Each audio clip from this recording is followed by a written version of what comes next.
Okay. So B'ezrat Hashem, we're going to start Hilchot Pesach. One of the most interesting things about Pesach is that it's just a lot. There's a lot of preparations for Pesach. Pesach itself is the Seder night has so many different steps.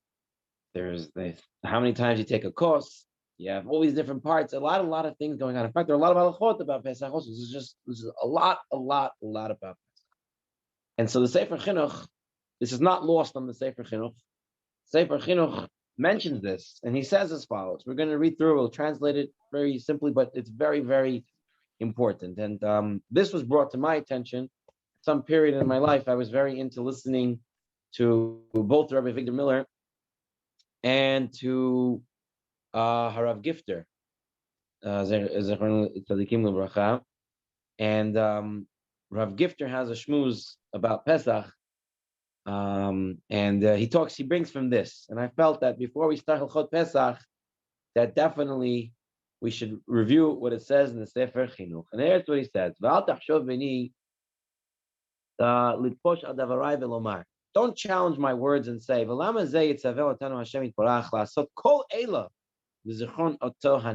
did Hashem make us? Sefer Chinuch asks, don't ask why Hashem make us do so many things for the holiday of Pesach.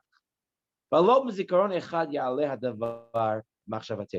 not just do one mitzvah? And now remember, Hashem took us out of Mitzrayim.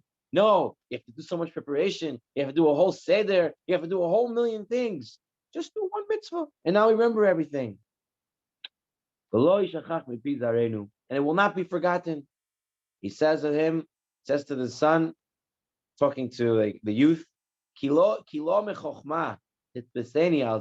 not asking this because of wisdom.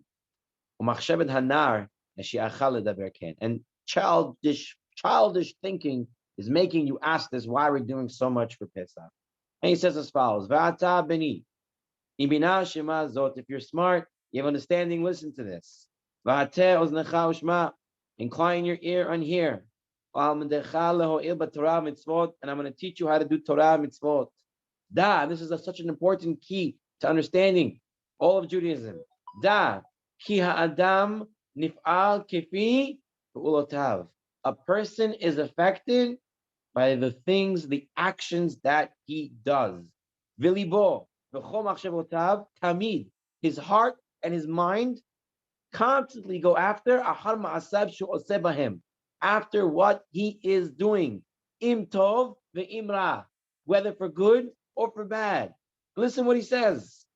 Va'afilu rasha gamor bilvavo. Even if you have a complete Russia, completely evil person. V'chol yetzer machshavot libo rak kol hayom, and all day he's just thinking about to do something bad to somebody.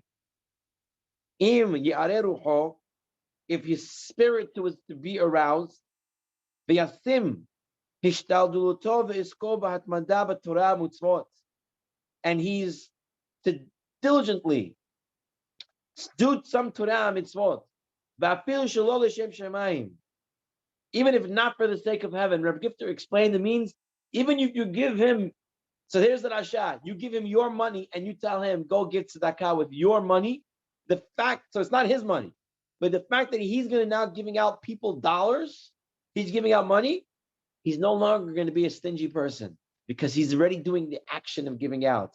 He's not doing it for the sake of heaven. He's right away going to change to good. If you take a bad person and you force him to do good things, he's going to change to good. And because of his actions that he does, his Yetzirah will be finished, killed. Because our hearts get pulled after the actions that we do. And he says on the opposite side, even if a person is a complete tzaddik, and his heart is straight, and he's always doing the right thing, and he's always wanting to do Torah mitzvot, but he was to constantly engage in bad things, Ki'ilu tomar derech mashal, even if, and a derech mashal to understand, shechricho hamelech minahu be'emunat ra'ah. The king gave him, forced him to do a bad job. Rav Gifter would explain, for example, if the king gave him to become an executioner, you have to now become the executioner of the state. So now a tzaddik is now killing people. If all day he's involved with killing people, libo liyot yeshuv lizman min azmanim mitztakat libo liyot rasha gamor. He's going to go from being a tzaddik and he's going to become a rasha, complete rasha. Because it's known and it's true. Shekol hadam nif'al kifi pulatav kimo shamarnu. Just like we said, a person goes after his actions. What he does, the actions he does, causes the person to be who he is. You take a tzaddik and make him a rasha by forcing him to do bad things. Take a rasha and make him a tzaddik by forcing him to do good things. Valkain amru chachamim zochonim levracha. That's why we say Hashem wanted to give zechut to Yisrael. He gave them so many mitzvot, Torah mitzvot, so that they always be busy doing Torah u'mitzvot. When you're always busy doing Torah mitzvot, they're always our job, and to give us good upon the ultimate end. Because we're always have mitzvot to do, we become better people because we're always forced to do mitzvot. There's always what to do. Therefore, we're always going to end up being good. And we'll be merit eternal life. And our Chachamim also gave us a hint where they said, anyone has a mezuzah on his door and he has tzitzit on his shirt, on his clothing, he's surrounded by mitzvot all over. He's not going to sin. Because these mitzvahs are constant. And he's always going to be affected by them. So whatever you do, you are what you do. You do good, you're good. Therefore, he says to this, speaking to the youth, or speaking to us, therefore, look what your job is. Look what you're busy with all day. Because you will be drawn after them. You will not draw them. Right? Might have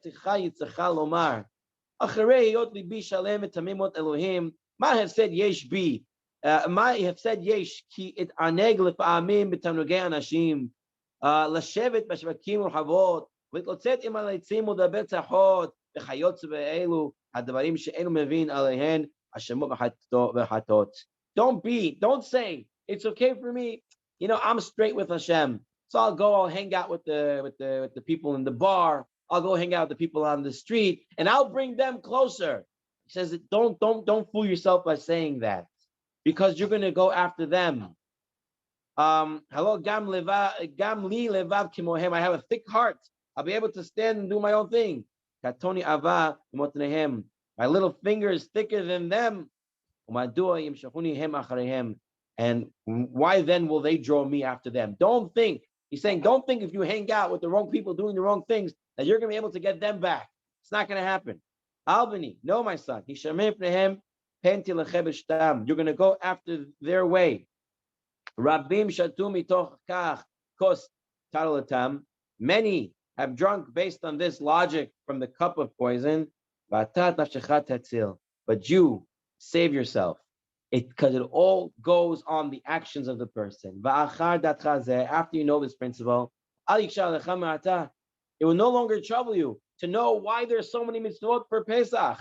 Why are there so many mitzvot for Pesach?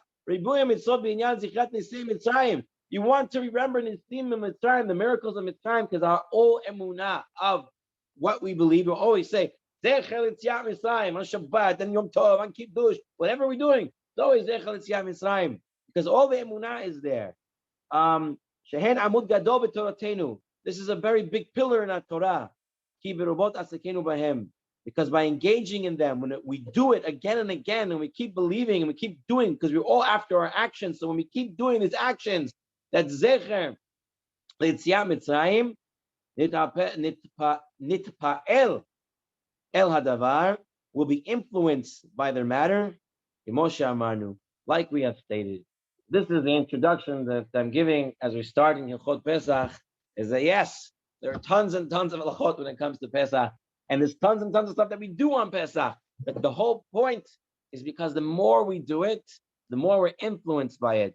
And Pesach and the Geulah and the Emunah that comes out of it is the most paramount in Judaism, and therefore we have to be focused very much on that. So now we're in volume 1 of the Tzuvim Rabbanon, and we're looking at Hilchot Leil HaSeder. He has 2 shiurim on Leil HaSeder. I believe that we're going to end up splitting it into 4 shiurim, just because of the length and breadth that we're going to look at it. Maybe after? Sure. So the first thing to know, like we mentioned, Pesach is a Yom Tov to strengthen our emunah in Hashem, that He saves us. He's always watching us. He's bound. He's doing. And therefore, we have so many halachot set up with them. We're starting off. We're going to, yes. Do people do Teshuvah on Pesach or any Yom Tov? Is there any obligation to do so or no? In fact, if you read the Ben Ish Chai's L'Shem Yuchud for Shabbat Kodesh, right, he says over there, Harein Mekabel Lai Mitzvat Aseh Shel Teshuvah, right? Shneimar, Shavta Hashem Elokecha v'Shamata B'Kolo. Every time we make Kiddush, we're making edut. We're saying testimony that Hashem is King, Hashem is universe, and everything. In order to do testimony, you have to be kosher. You have to be you have to have done tshuva. In fact, Pesach, from all the holidays, it's easier to do tshuva on Pesach than any other holiday. How do we know this? Because we go through the Seder. The Seder starts off Kadesh Urhatz, right? What's Kadesh Urhatz? Kadesh means to make kiddush, means to sanctify something, make something holy. Urhatz is to wash your hand, right? Now, the person who wants to become holy, how does he become holy? He goes into the mikvah, he does urhatz, and then he comes out and he's kadosh now. But on Pesach, we don't do that. What do we do first? We make kiddush and then urhatz. Why? Because on Pesach, a person can skip. It's the springtime. He's able to revive himself. He's able to jump into new things. That's why, if you think about it, most holidays, the main mitzvot are during the day. Lulav, we shake lulav in the day. Everything is always in the daytime. The only holiday that we say that the oraita, that the mitzvot are at night, is Pesach. Because Pesach, the night, represents the darkness. But we can take the darkness and jump out of it and make it kadosh. This is Pesach. So a person is dark, he's tumah, he's full of avirot. When it comes Pesach, that's the time he doesn't even have to wash himself. He just right away can be mekadosh himself. That's why Hashem took them out so quickly out of Mitzrayim and did all the miracles for them. We should also be zochet to that. So Avram, I think I was able to answer that question. That yes, there is a concept to do tshuva, and you'll have more help doing tshuva on Pesach. Amen. Thank you. You're welcome. So we're going to start off with the Rambam. The Rambam is pretty much a paraphrase of the Gemara in the 10th parak of Pesachim. The 10th parak of Pesachim really goes through the Leil HaSeder, goes through everything that you have to do on the Seder. And here Rambam says as follows: Kol kos vekos marba kosot ha'elu mivarach alav bracha mipnei atzma. Every kos that we drink on the night of Pesach, it's its own mitzvah. According to the Rambam, you make your own bracha. We don't. Sfaradim do not make a bracha on every kos. We make a kos bracha on the first and the third bracha. We do not make them the second and the fourth, even though the Rambam says two. Shulchan Aruch doesn't hold that way. Because Rishon Omer Alav Kiddush Hayom. The first kos, we know we make Kiddush on it. Everybody gets up, everybody takes it. Everybody knows the halacha that you're supposed to always make sure your cup is always rinsed in the water throughout the Seder, every course, according to the Ben Shchai, every course, you put it again and again after you finish drinking it, you put it back in the water and you take it out. Bukhari is very annoying into this. Some people dip it very fast, the whole thing there. So you make the course. The first one you make kiddush. Course sheni kore alav et haggadah. Second course we do magid. We speak about the Haggadah. Very important when you do the Haggadah, you have to set it up for the people that are there. Meaning that you're reading the Haggadah, but you have to add into it ideas and concepts and stories based on the people who are there. If you have children, number one, to make sure you're really focusing on the children. And in my experience, I found that whenever you talk to the children, the adults like it too. It's easy, it's nice, it's stories, it's fun, exciting, and everybody gets it. So focus on the children, and everybody is going to enjoy it. Baruch Hashem, there are many Haggadot that are out there that are for children. They have nice pictures and stuff like that. I just saw that the article put out, they have the weekly Parsha. They had Rabbi Nachman Zakon that he put out a weekly Parsha, and he made one now on the Haggadah. I didn't get it yet, plan on getting it, but he did such a phenomenal job on the Parashot based on Midrashim. I would assume that it's a phenomenal job on the Haggadah as well. So if anyone has children, I think it's a good buy. It's $25, $26, $30 max. I think it would be something good to get. What is it called? It's called the Haggadah, the weekly Parsha Haggadah. I believe that's what it's called. It's a purple cover. You can go on artschool.com. You can see it, the new releases. And we know the third course, you make Birkat Hamazon. Kos Revi'i, Omer alav et Halel, Uvarach alav Birkat Hasher. We say Halel and we say Birkat Hasher, whether it be Nishmat Kol Chai, whether it be Halal Gadol.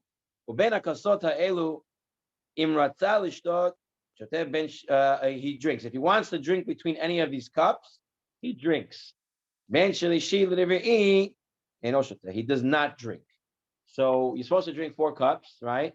But if you want to drink more cups in between, during the Shulchan Aruch, let's say, for example, you're eating the Su'udah, you want to have more kosot, you can drink. So you can drink between the first and the second. The second and third, you can drink more. You're drinking it. This is based on a Mishnah. The Mishnah says, Ben hakosot halalu im rotzeh l'shtot yishteh. Ben shlishi l've'i lo yishteh. You don't drink. And here the Rashbam explains why is that. He says that between the first cups, based on the Gemara says that when you drink wine, it makes your appetite stronger, right? And you don't get drunk from it because you're eating. But at the third cup, you're already doing Birkat Hamazon. You're not eating anymore. So at that point, if you drink extra cups, you're going to get drunk. If you're going to get drunk, you may not be able to say Hallel and all the brachot that you have to say at that point correctly. So therefore, between the third and the fourth bracha, the third and fourth course, you don't make extra cups.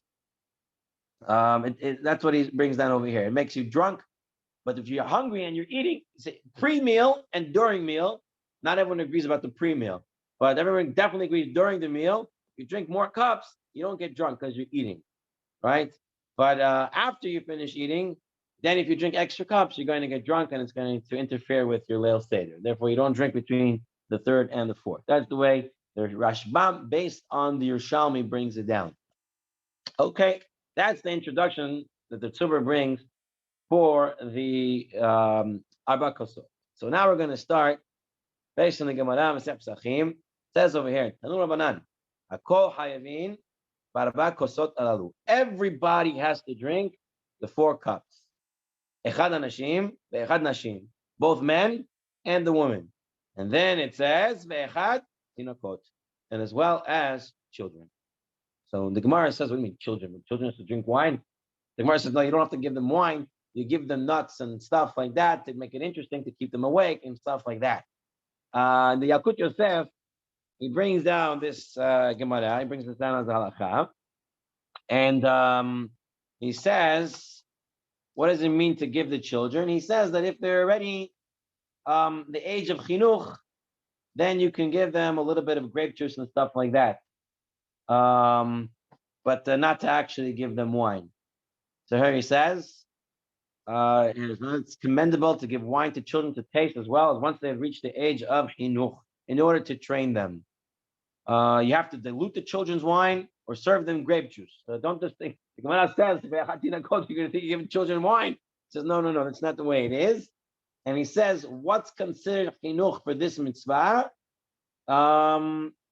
not the age-wise like we usually go, but he says rather when the child can understand what we're talking about in the Haggadah and how the Jews were slaves and got out. Once they got to that point that they can understand slavery and getting out of it, that then they're considered chinuch and you can give them grape juice. Malkiel, you had a question? Yes. The best type of wine to drink is not mevushal, red wine. Some always non-mevushal wine is better, and always red wine is better than white. And not mevushal, Red right? better than white? No, I'm saying Mevusha. Isn't it better to have Mevusha Dafka? Not Mevusha Dafka? That's it. No. Ain't mevushal, not mevushal. So raw wine, not cooked wine, Better? is always better. Non-cooked wine is always better. Now, you have to have this understanding here. You have to have if you're gonna have guests that be a problem with having wine, non-mevushal wine, not right. Better not to get the non-mevushal wine. Rather have mevushal wine, so there's no issues with it. Rav Reisman, my Rosh Yeshiva would say that when his father would have the non-mevushal wine on Pesach, he would have a box next to him and do kiddush inside the box. This way, none of the guests would see the wine and look at the wine or anything like that. I don't know. Most people don't do that today. Rosh, if you have a family, everyone's Shomer Shabbat, and there's only Jews there, and there's no one else there, and no issues, and you can have non-mevushal wine, even better. I'm not a big just like my Rosh Yeshiva is also not a big wine person, so I'm not a big wine person either. So in the past, I used to try to drink my father's wines. My father has these wines. I would try to drink them, and I always out right in the beginning. It would be kirchane. I would just laugh and this and that. It was the Seder became a joke at the show. So in the past year or two, I started drinking the Rashi Kal wine, 8% or whatever it is. Tastes fine. It's wine. And you say it's much easier. I make Seder. I can have my head on my on my head on the place, and I can make the Seder the right way. So regarding wine, you always want if always the better is not mevushal, but if you have to look at the situation that you're in, it might be better to have mevushal wine. And red is always better than white. Person has white wine, no, only white wine. It's also totally fine as well to use it. I also have done this because I've been told that if you have white wine, you have a little bit something you can put in it to make it a little bit reddish, right? So if you have like I had one time, I didn't have any red wine, so I had white wine, and I put a little bit of grape juice in there just to kind of give it a red tint. So this way it's a reddish type of wine. No, so you do that. Fine. Yeah. Okay. The Rambam now says you can't use it at all. A Jacob, that's why. Oh wow. Yeah. Okay. Wow. Yeah. Now, why are we drinking wine? Why are we making 4 cups? What's the whole business of 4 cups of drinking wine and so much wine? So the Chol Davar Dor Chayev Adam, this is the famous Rambam, Hilchot Pesach. Chol Davar Dor Chayev Adam lirot et atzmo ki'ilu hu va'atzmo yatsa ata mish'ubud Mitzrayim.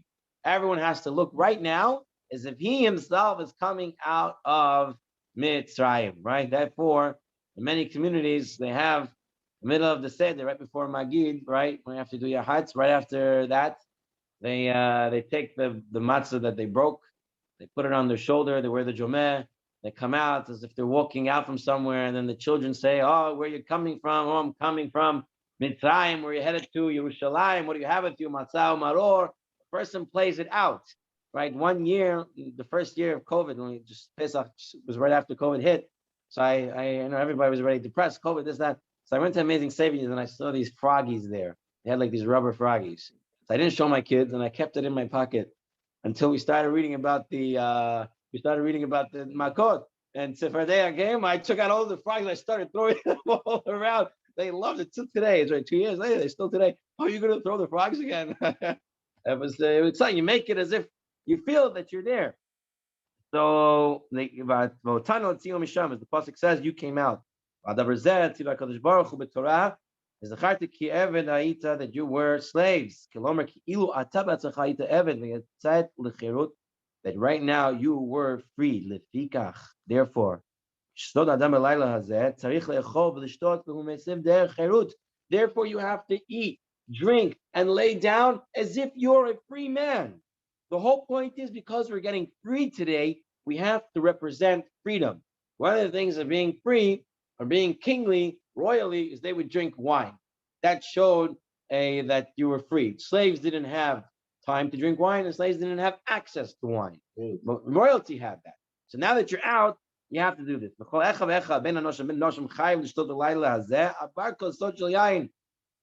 can't have less than that. And even an ani, I should take from the tzedakah to have the abba kosot. So the Rambam pretty much is saying that drinking the wine represents freedom, just like reclining represents freedom, and drinking a large amount is also represents freedom. Now, Rashi tells us on this Gemara, abba kosot, person drinks 4 cups. Why? Keneged, Arba, Lishoneg, Geula, because of the 4 language of freedom that we have in the Torah.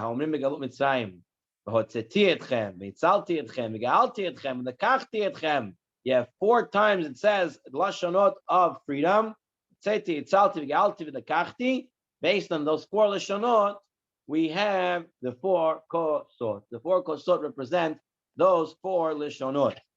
So just before we go on, I saw here while preparing, they bring down from the Yerushalmi another reason why we drink 4. He says, Rabbi Levi says in the Yerushalmi, we drink 4 cups. They represent the 4 empires that put us in Galut. So we drink it in Zecha that we're able to get out of all of them, and we'll get out of the last one as well, from what I understand. Rabbi Shua ben Levi says they correspond to the 4 cups of punishment that Hashem will force the Odei Avodah Zarah to drink in the future.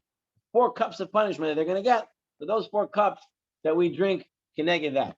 So while I was looking this up, I have here the Haggadah I bought last year from Rabbi Ben Zion Mutzafi, Sefer B'Tzion, and he brings down another interesting idea of why we drink the 4 cups, what the 4 cups represents. So he says over here as follows: Hagra, the Vilna Gaon, Haggadah shel Pesach shelo, in his Pesach Haggadah, mevaeret chalukat arba hakasot keneged arba olamot.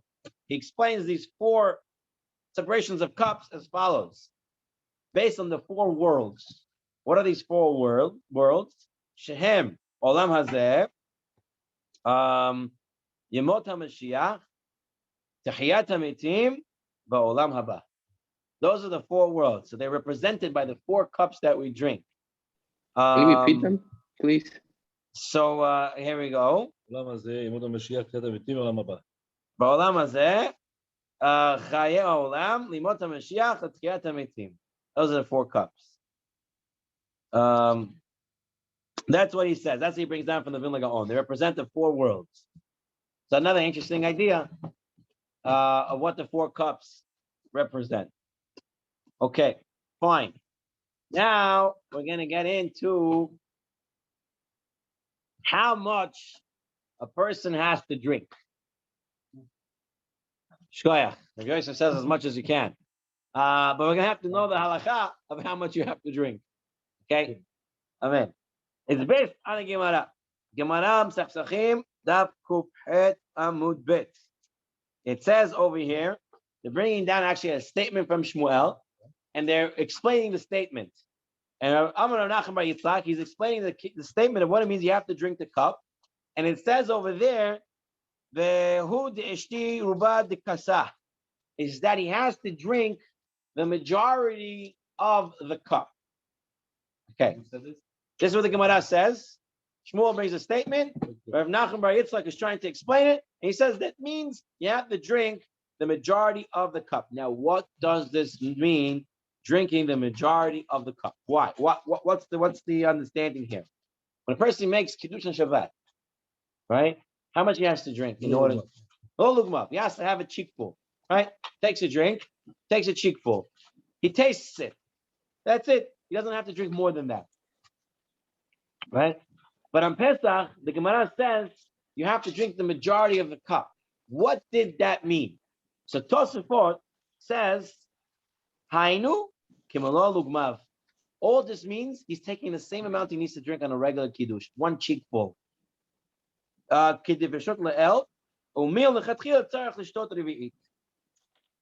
Tosafot is learning that when it says you have to drink the majority of the cup, it means you're having a revi'it cup, talking about a revi'it cup, and a majority of a revi'it cup is a cheekful.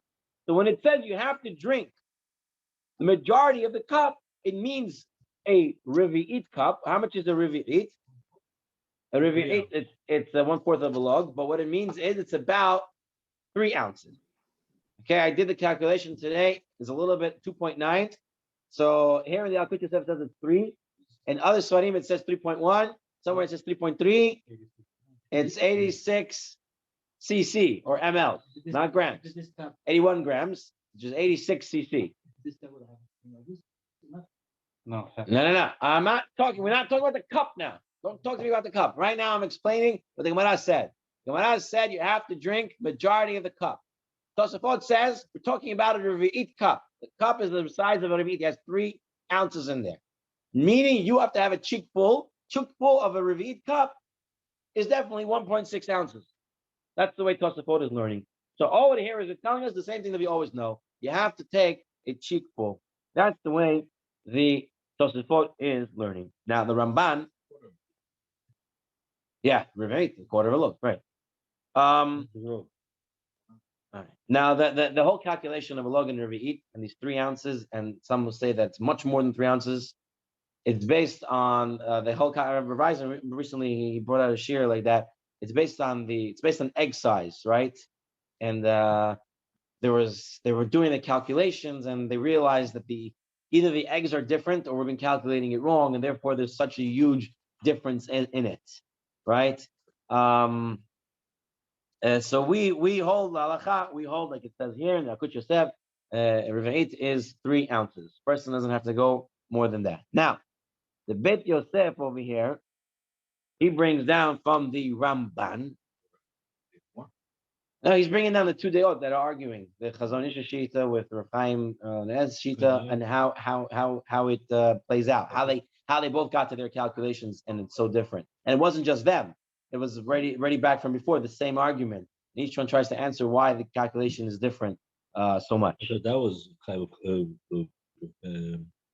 not the other one is 86 grams, 86 cc. That's 3 ounces. 86 ml is 7 ounce. What? 86 is 7 ounce. No, it's 7 ounce. No, it's 100. Chazon Ish, I think, or is it? It's there. It is. The Chazon Ish is 150 cc. So Rav Chaim Noeh is 86 gematria kos, Right. and Nadav Yehuda and the Chazon Ish is the gematria of kos hagun, which is 150 cc. Okay, fine, but we didn't get there yet. Let's not jump the gun. The Bet Yosef brings the Ramban. He says, "V'harambam katav shetzarich lishtot rov mikol kos afilu mechazik kama revi'ot." So the Ramban says, no. Gemara's not talking about a revi'it cup, and you're drinking a majority of that cup, and that's what you need. Meaning you all have to drink a revi'it, majority of a revi'it, right? That's what Tosfot wanted to learn.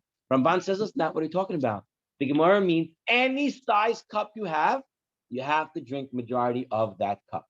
So if you have that big cup over there, according to the Ramban, you have to drink more than half of that cup. That's what the Ramban says.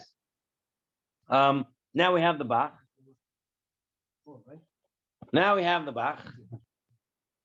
Skipping to the final. We got to get through it. We got to work through it.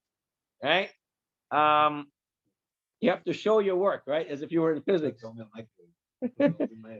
Okay. So now the Bach says as follows. This will make sense when it says majority of the cup. Meaning that whatever size the cup is, you have to drink the majority of that. But the Rambam explains that drinking a cheekful was only regarding Kiddush and Birkat Hamazon, because there you only need to really taste the cup. And drinking the cheekful is considered tasting, even concerning a large cup. So a cheekful for a huge cup like that is considered tasting, because all what you need for Kiddush and Birkat Hamazon is just to taste it. You don't have to drink more than that. Therefore, even lechatchila, there's no need to drink an entire revi'it. Rather, a cheekful is sufficient when it comes to kiddush. Imikat hamazon. This is I'm reading from the Bach right now. However, here, where there's an obligation to drink 4 cups, it's not that you're making it just to make kiddush or bikat hamazon. There's a hiyuv on Pesach to drink cup because it's showing royalty, cherut, freedom. Therefore, he says it's not enough to just taste it. It's not considered that one drank the cup unless one drinks the majority of the cup. Therefore, when the Gemara says you have to drink most of the cup, it doesn't say malol l'gumav. It says you have to drink majority of the cup, be it a small cup, just the size of it if you eat, or be it a big cup. And this is true bidi avad, after the fact, that he should drink the majority of the cup. So according to the Bach, if you have a huge cup like that, you got to drink the whole cup. Bidi avad, you can drink half the cup, a little more than half. This is the way the Bach holds. Okay? He drinks everything. All right. The Rosh and the Bach, when he says lechatchila, you have to drink the whole cup. This is the Rosh. The Rosh says you have to drink the whole cup. Now the Shulchan Aruch brings the halakha. Shulchan Aruch now. What does Shulchan Aruch say? Shiur hakos revi'it has to be at least 3 ounces. V'yishtot kulo o robo. He has to drink either all of it or at least the majority of it, a little more than half. And if it has many revi'ot, many people can drink from that cup if it has many revi'ot, because all you need for every person is the revi'it. So therefore, you have more than one revi'it in that cup, like you have in that cup. I don't know how many revi'it you have in those cups. What is it? 3 ounces. There you have 12 ounces in there. 4 people can drink from there. Everyone can drink because you have a revi'it for everybody. But then he brings you have to drink the majority of the kos. And even if the kos has 12 ounces in there, you're going to have to drink the majority. You have to drink 7. I don't know the calculation. It's 86 ml, which is 3 ounces. 3 ounces comes up to almost if you count by 28, it is 31. Google it. Okay. So Shulchan Aruch has a stam and a yesh. He has stam, a statement. He says this is the halacha. Then he says the yesh. For us, the halacha, we always go with the first stam. We're not going to go with the yesh one. Is the stam and a yesh, so, which is you need to drink revi'it or most of a revi'it, which means is malon lukmav, which means taking 1.6 ounces for our consideration. Now, yes. Shulchan Aruch, we usually go by the second yesh omrim, no? No, not for Sfaradim. We do The Shulchan Aruch. When he says yesh omrim, we go by the second, no? The yesh omrim? No, that's the yesh v'yesh. There's no yesh v'yesh here. There's no yesh v'yesh. It's stam and a yesh. Stam and a yesh. You're gonna go stam. It's stam first. So stam, we don't know who said the first. Not we don't know. It's his first statement that he says without saying the word v'yesh or yesh. He just says the halacha as such. So when he says the halacha as such, that's the primary halacha. Then he says v'yesh, and there are those who say otherwise. Now the Mishnah Berurah says as follows.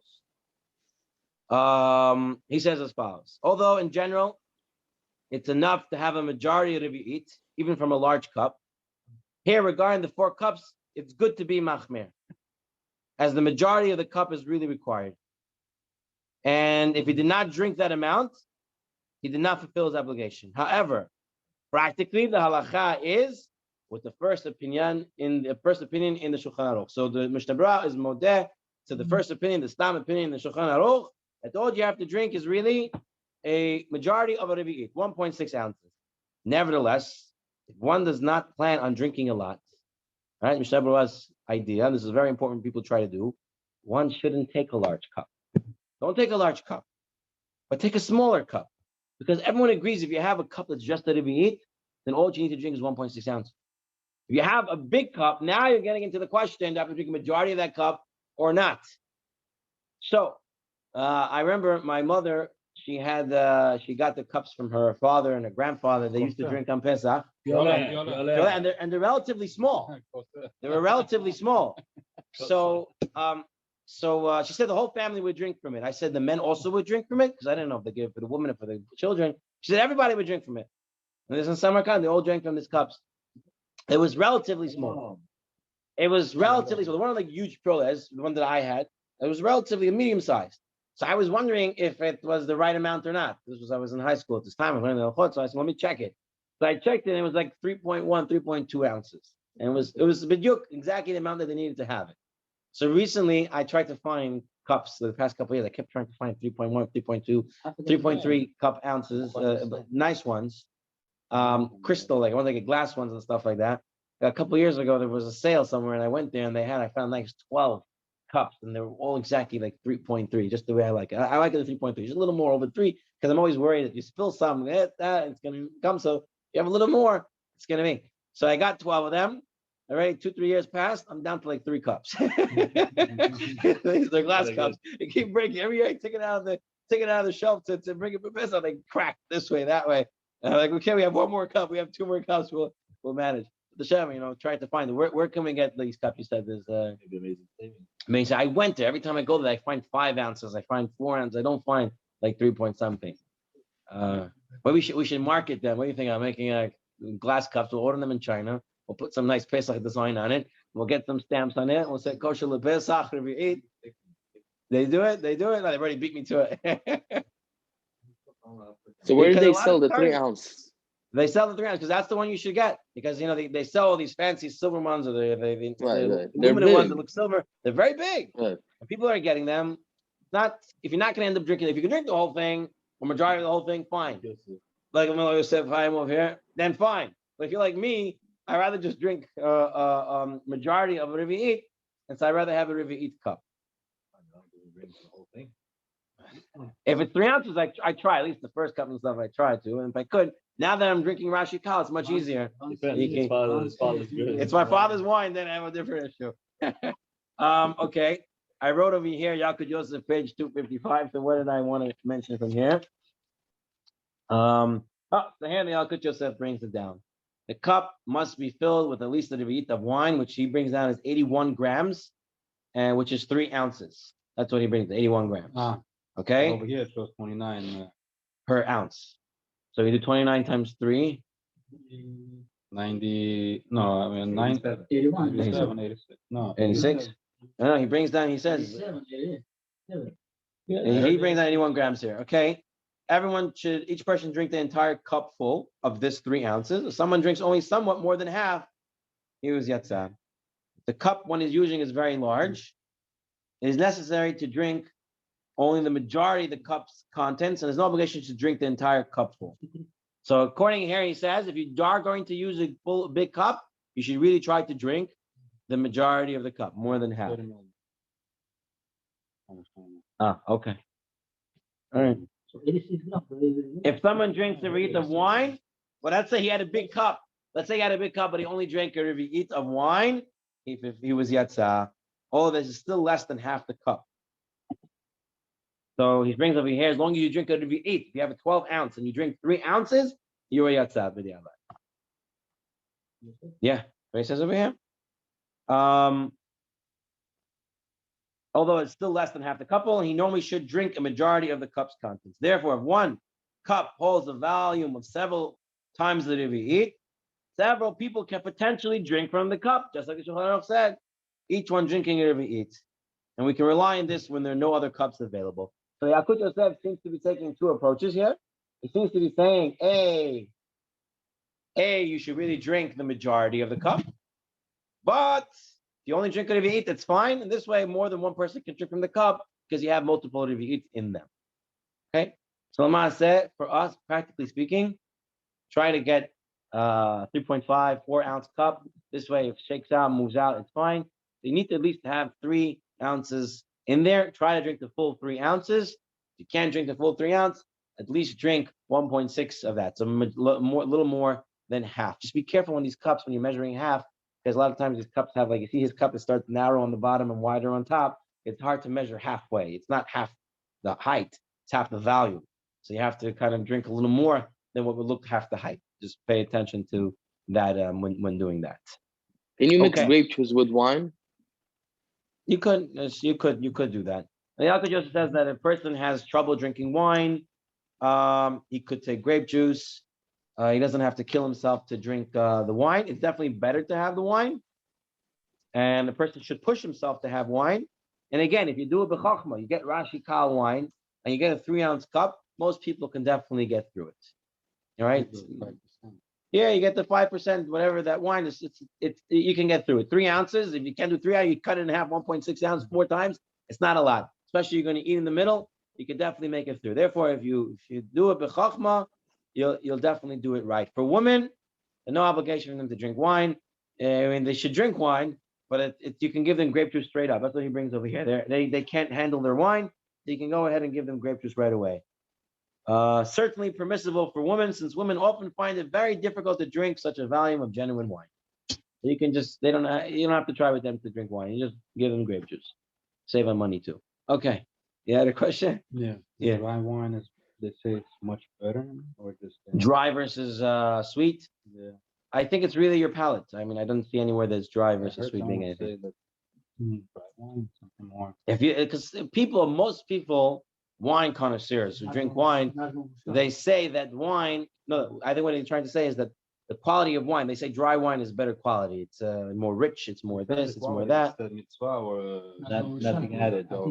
Nothing added or something like that. If you're talking about mevushal, not mevushal, cooked versus non-cooked wine. So yes, we mentioned that earlier. Non-cooked wine would be the more ideal one. But then again, if you have guests that maybe not be shomer Shabbat and stuff like that, better to get the cooked wine so you get out of that problem. Okay, fine. So far, so good. Wow. I didn't think it'd take this long. All right, Baruch Hashem.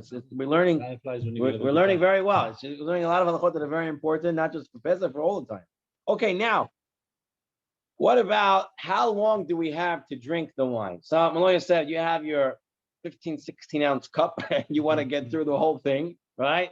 So how long do you have to drink that whole cup? So he brings here from the Mishnah Berurah, one must not delay the amount of time of achilat pras while drinking the majority of the cup. The amount of time it takes to eat achilat pras, that's the time a person should not go over. If one did delay for more than this amount of time, the initial drinking does not combine with the later drinking. If you went more than achilat pras, now how much is achilat pras? How much time is that? How much time is that? What do we say for that? How much time is that usually? 2 seconds. Achilat pras. 4 minutes, 9 minutes. Right. So the opinions travel from 2 to 9, from what I saw, from 2 to 9 minutes. Usually, I saw brought down. I remember when Rabbi Yaakov would say the halachot, he would always say 7 minutes. I think that's a good thing to go through. Go with 7 minutes. He would always say 7 minutes, but I saw brought down in many places. Also here in the Tzibur, they say 4 minutes. Also, they bring down. And the shita that brings down 2 minutes. So Rabbi Yosef, really, you should try to drink your 15 ounces of wine in 2 minutes. Okay, it takes him 30 seconds. He's got no problem. Okay, because if you did make longer than what achilat pras, then your beginning drinking is not connected to your ending drinking. And then he says over here, and if that's the case, you would have to drink another whole course because you didn't do anything for your course. You didn't drink your course. If you didn't drink your course, you would have to drink another course. Now, obviously, all we really need to drink is that if we eat, even if you had a big cup, but as long as you got it if you eat within achilat pras, within those 2 minutes, 2 to 9 minutes, then you don't have to go back and drink it again. But if a person didn't, right, get it if he eat in, he was taking small sips. They take the wine, they shake it, little sip, smell it, shake it again, and then all the time passed in between saying small sips. So you didn't drink the cup now. You have to go ahead and drink all over again. So good idea. Don't shake your wine on Pesach night. Just drink it down. Generally, it's a pound for lady. The ladies. So if you give them grape juice, even grape juice, they have 1.6 ounces. Give them a 3-ounce cup. Give them a 3-ounce cup and tell them to drink half of it. I think anyone can drink a half a cup or half of a 3-ounce cup pretty quick. Even the ladies with the small mouth, even the kids. Okay. But lechatchila, the Mishnah Berurah brings, lechatchila, you shouldn't delay it more than the time it takes to drink the majority of Revi'it. Meaning you should drink the Revi'it in one shot. That majority of Revi'it in one shot. Even though you have a chilat, you can really wait 2 to 9 minutes, drink the whole Revi'it. Don't do that. The lechatchila, you should drink the whole Revi'it in one shot. Or at least the majority of the Revi'it in one shot. Okay, that's what the Mishnah Berurah brings down for Kedei Achilat Paras. And here I brought page 256. It's best to drink the entire Revi'it of wine at once, without the amount of time it normally takes, within the amount of time it takes the person to drink a Revi'it. This is the way a person should drink. This is so even if the cup being used is large. The time limit for drinking the wine is not determined by the size of the cup. If someone drank the cup full in small increments, but he finished drinking the Revi'it within the time of Kedei Achilat Paras, for us, what we said, somewhere between 2 to 9 minutes, he has to fulfill his obligation, and he does not have to drink another cup.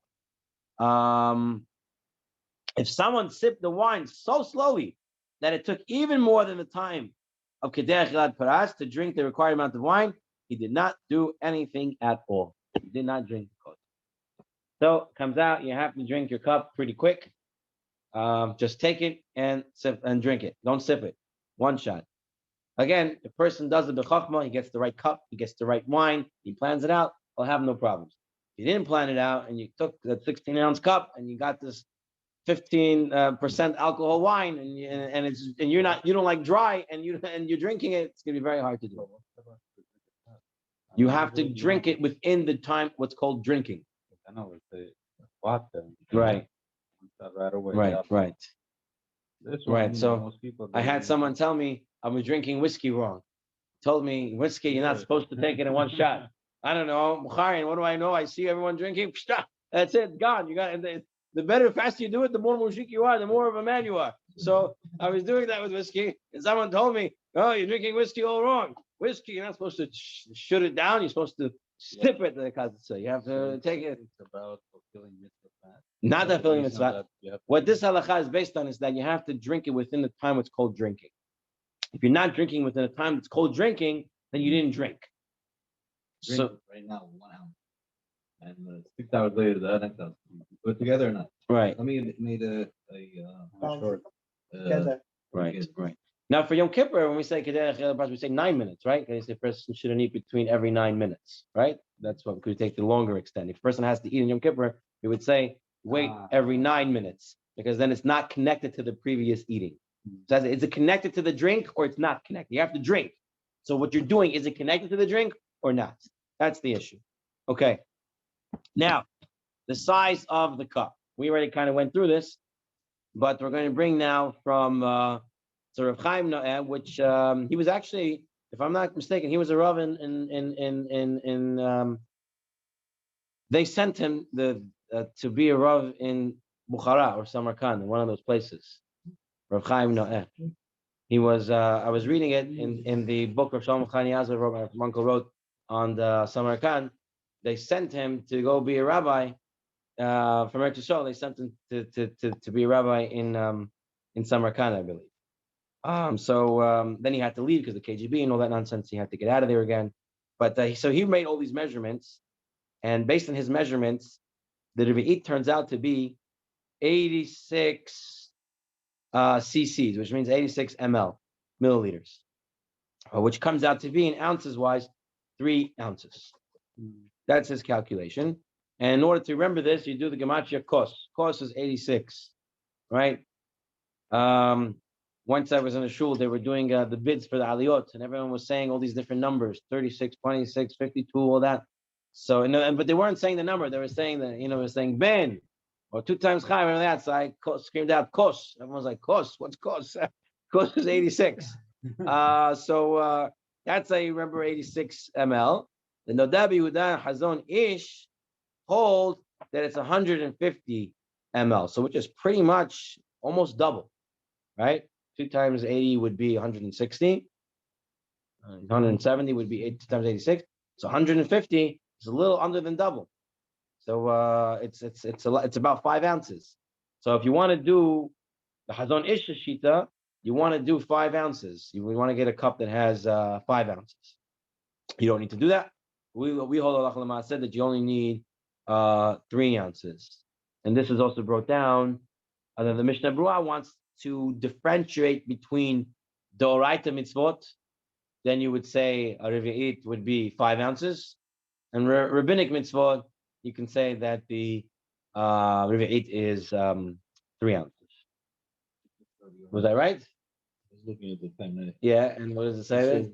מראשי בד"ץ, אגודת ישראל, רב בסמרקנד, אוזבקיסטן, רב וראש ישיבה במצרים, ורב שכונת הבוכרי בירושלים. Can. Afterwards, they took him back in Yerushalayim to be the rabbi. Chaim Nair. Yeah. ג' ת' ר' נ'. Not too long ago. Yeah. If you want, you can read the book in English. They have defined in Samarkand, and in Hebrew it's called Mesirat Nefesh Shel Yehudei Bukhara. It's put out by my uncle, Rabbi Shalom Chani Yazov. It goes through a lot of interesting. It's a very Chabadnik book because he's very close to Chabad. So, but the interesting stuff there. Also have a lot of pictures of my grandfather and grandparents who were Rabbanim in Samarkand. So if you want, they can show you who they were. Okay. Yeah, no, he made the calculations. He was known for his calculations of all the shiurim in the Torah.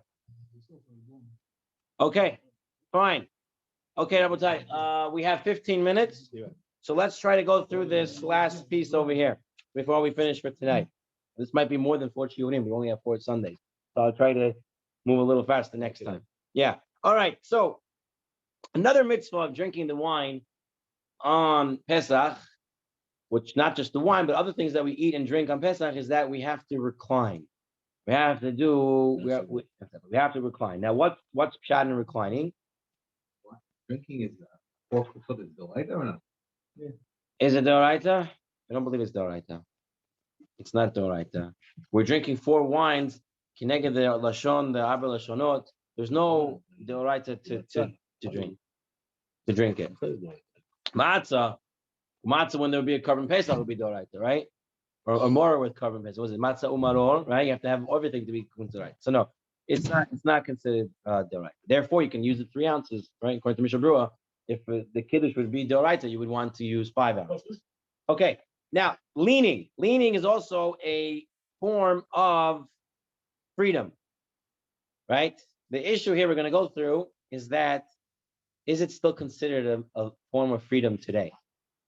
Meaning, are people really people who are really free? Do they recline when they eat and drink, or not? So we'll start off. Perish Mishnayot Rambam Chayavo le'echol kishu misav kederech she'ochlin ha'malachim v'gedolim kidei she'yeh derech herut. It should be considered freedom, but you have to lean. Again, the Rambam says,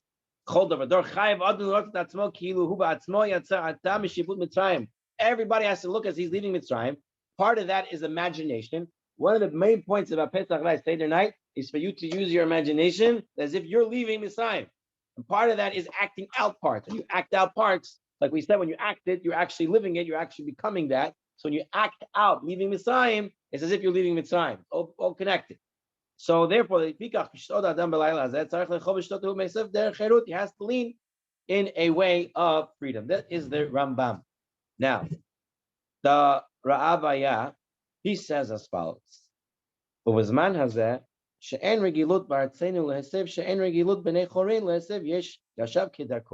Because today, nobody leans, no royal people. You go to the houses, you go to the Buckingham Palace, and you watch whatever the king and prince, whoever is there, they're not leaning when they're eating. It's not their cherut anymore. Do they? It's a good point. No, what do they do? Do they lean? The king of Morocco, he leans and eats. Okay, so the Shulchan Aruch brings down, now Shulchan Aruch had both these opinions, and Shulchan Aruch brings down the halakha that when one reclines, one should not lean backwards, no forwards, based on the Gemara, not to one's right, rather to one's left. Amen. And the Ramah says there's no difference between a left-handed person and a right-handed person. Everyone leans to the left. We'll see what happens if a lefty does lean to the right. If we have a minute, we'll get into that. Now, Shulchan Aruch says, regarding one who is obligated to recline, if he ate or drank without reclining, what happened if you drank the Arba Kosot without reclining? It didn't do nothing. He has to go back, drink and eat. So at leaning. So the Shulchan Aruch is going with the Rambam Shita that leaning is vital. Is obligated. It's not to say anything else. The Yesham, not the Ramah. The Yesham, it's not a way of leaning. Kadei who Ravaya, like we brought down, the Smochalab should the Avad Yatsa below Heseva. That a person is Yatsa without leaning. If I didn't make a Sava, I was Yotze. According to the Ramah. Yeah, he says according to Ravaya, you don't need to lean because today kings don't lean anymore. The person has no appetite or he cannot eat because he's gonna whatever he feels nauseous or something. Yeah. Let it be, but the Avad is Yotze. Don't worry about it. If he didn't lean, yeah. For us, we're gonna see in a minute. For Sfaradim, we're gonna see that it's not like that. We're gonna have to lean. We cannot rely. What? If he's sick, we're gonna see yes. If he's sick, yes. If he's sick, is yes. That's what I'm gonna say. If he's sick, let's see. Okay, so whoever's the man in the house, whoever's wearing the pants, you follow them. What's the house? Here's the woman. Okay. Okay. And then the Ramah says, and if near lean, to me, it makes sense that if it's definitely between the third and the fourth cup, and he didn't lean, then you definitely don't go back. Remember, because we said during the third and fourth cup, you don't want to get him drunk. So he says there, definitely you're going to be Yatzah, or if not leaning. Okay? Now, so let's take a look here in the Hilchot Yosef about leaning. What's the story for us about leaning? Okay. He says over here, everyone has to recline. When it comes definitely to the Arba Kosot, you're reclining to the left. And what it means to recline, I remember hearing from Rabbi Eli Mansour, he once was explaining how to recline. Reclining doesn't mean reclining in the air. This is not considered reclining. Reclining means you're leaning on something. You can lean on something. In fact, you can even lean on somebody. Okay, you can lean on somebody. So you have to lean, you can lean on somebody, you just cannot lean in the air. There's no such thing, it's not leaning, this is called balancing act. Leaning means you're on something, okay? Don't lean on yourself, because if you're leaning on yourself, like on your knees, he was saying, if you lean on your knees, this is similar to Derech Avelut, and you don't want to do that on Pesach night, right? So that's what he says. I don't know, people lean on themselves, I guess, when they're very, they kind of get in, I don't know. So you lean to your left, you're leaning on something. Again, person who knows halachot and he's using his chachma before he starts to say that he'll prepare, he'll make sure they'll have what to do. Sick person will run, and everyone takes around. What I used to do when I sat in a chair without arms, I don't know if I did right, but I would take my chair this way, like this, sit on the side, and now I would lean, and this is it. Now I have a leaning to do. So you move your chair to the side like that, and you have what to lean on. That's what I did. I don't know where I got that from, but I think it works.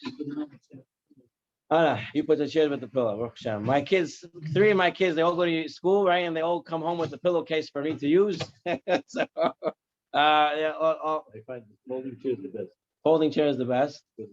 Lower. It's true. Put it sideways. You put it sideways and you just lean onto it. Like this. Right. So you take a folding chair next to using a regular chair, and you put a folding chair here, and you lean. Just a folding chair. You're sitting on the folding chair. You're sitting on the folding chair, and you turn it to the side. Turn it to the side, and it's right and you exactly to your you lean over. Now is a folding chair derech cherut? Of course. You want to sit in a nice upholstered chair. It's more comfortable to sit on a folding chair than sitting on this, and then you cannot really recline properly. So you gotta go like this, and you're falling off the chair over there. And okay, everyone, again, use your head. Figure out how you're going to do it. You have now 27 days or so until to get the right cups, to get the right chairs. That's right. The right pillows. Okay, he brings it interesting. He said a left-handed person has to recline his left side, but then he says if he recline on his right side, he's yatzah. That's what he brings down the Hilchot Yosef. That if a left-handed person reclined the opposite way on the right side, even though the Gemara brings down 2 reasons why you have to lean on the left side, right? One reason is because you need your right hand to eat. That's the first reason the Gemara brings down. So you want to lean on your left side so you have your right hand available. Because a righty lays on his right side. How's he going to drink and hold his cup? The second reason the Talmud brings down is because you have the windpipe, right? So you don't want to lean on your right side where the windpipe is, where you're breathing from, and then it goes down the wrong thing, right? So you want to lean on the left where you have the food pipe, right? But he breaks, basically here he says that I think the first reason is more important, right? Because he says not more important, but it takes an effect here also. Because if a lefty leans on his left side, then his left hand is unavailable for him to eat or drink. So therefore, if he leans on his right side, he's outside. Even though he says he should lean on the left side, but you should lean on the left side. The lefty should lean on the left side. That's halakha lechatchila. But if he laid on the right side, he is the outside. So a lefty can go either way. Left or right is no problem. All right. B'diavad, yes. All right. Now, Shulchan Aruch goes on and says, Isha ena tzricha haseva elim ken hi hashuva. A woman does not supposed to recline unless she is a prominent person. She's a special woman. It wasn't the derech in the olden days for a woman to recline in front of her husband. It wasn't appropriate unless she was an important person. Now, what does the Ramah say? Ramah says, all of our women are considered prominent. All of our women are considered hashuvot. You see, he said, every woman today is considered hashuv. But the Ramah says, but they are not. They don't lean. Ki samchu al divrei Raviyah. They go according to Raviyah. The Rabbi says you don't have to lean anymore. So even though, according to the Ramah, all nashim are considered hashuvot, they don't have to lean because because today we don't lean according to Raviyah because it's not considered derech hirut. Now, what about for us? We hold like the Rambam, like the Shulchan Aruch, that we're supposed to be leaning. So, and the Shulchan Aruch says women don't have to lean unless she's hashuv. Do we hold of this Ramah that all women today are considered prominent or not? There would be a difference for us, right? So he brings it from the Ben Ishchai. וגם אכילת כל ארבע כזיתות של מצה יהיו בהסבה בין אנשים ובין הנשים, בין הגדולים, בין הקטנים. Everybody, man, woman, child, young, old, everybody needs to lean. Even a son in front of his father, even a person in front of his Rav. If the Rav did not protest, we assume that he allowed him to lean. It's not their chayes to lean in front of the Rav, but if he doesn't say anything, it's okay. He brings over here, if it's a gadol ador, then you shouldn't lean in front of him. You shouldn't lean in front of him. It's not their chayes. Okay. Now, he brings over here, the Shulchan Aruch says it's crucial to recline while fulfilling the mitzvot of drinking the 4 cups. This applies even in modern times when it's not the habit of anyone to eat or drink, like the Rambam against the Ravaya, right?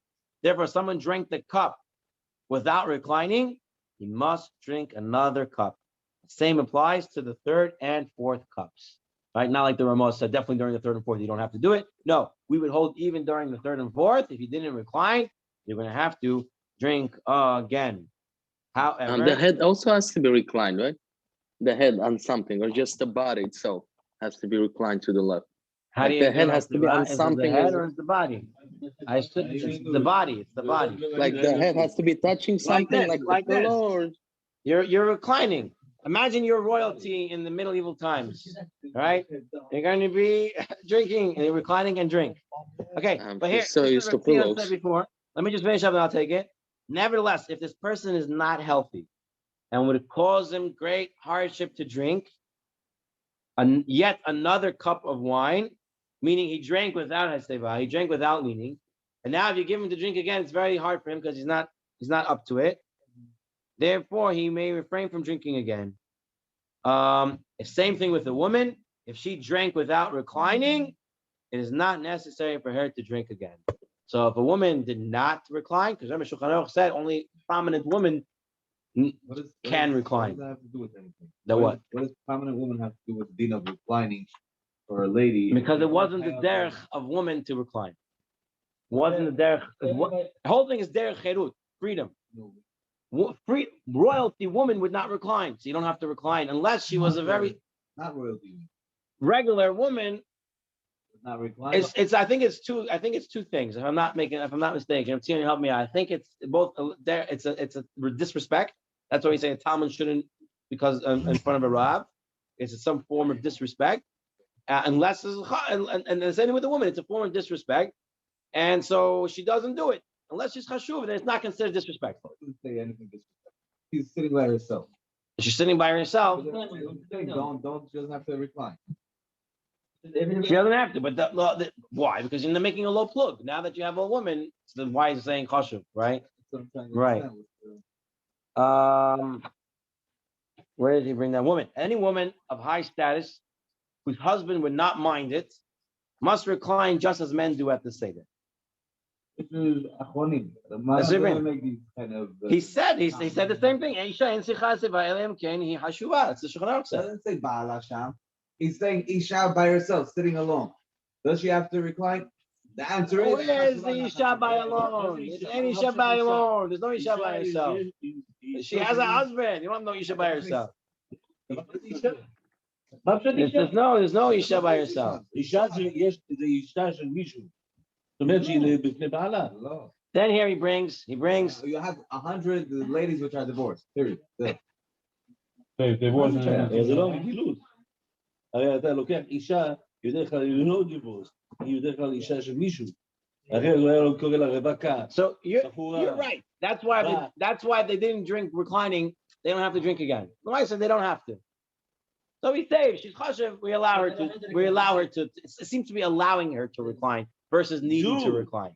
He says over here though, today all Sephardic women in all communities, they recline. They should recline. No one should practice differently. Because today, men do not mind that their wife reclines in his presence. Everybody. Today, we don't even have a choice. Mind, not mind. It's not up to us to mind or not. Okay. She does not have to do it again. She didn't. Woman doesn't need to. Okay. Fine. We're going to bring it here. Malkiel, anything you want to ask before you good? No, just the head thing. I was wondering. Right. The whole body or the head itself. You do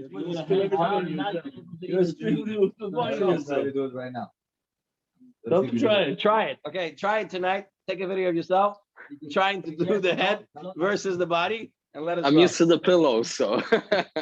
I think the pillow is not for the head. The pillow is for the body. So like this. What's the point of the recline? And if you're reclining your body, obviously your head will be moving also to the side. Right, but not like all the way, like 45 degrees. And don't go this way and then your head this way. Okay, it's so not done that way. Okay, so it won't spill. This is just one topic. They just did the Abba. We just did about drinking the kiddush and how many halachot we went through. That Hashem next week we will continue with more halachot of the Seder. I'm going to shut the recording at this time.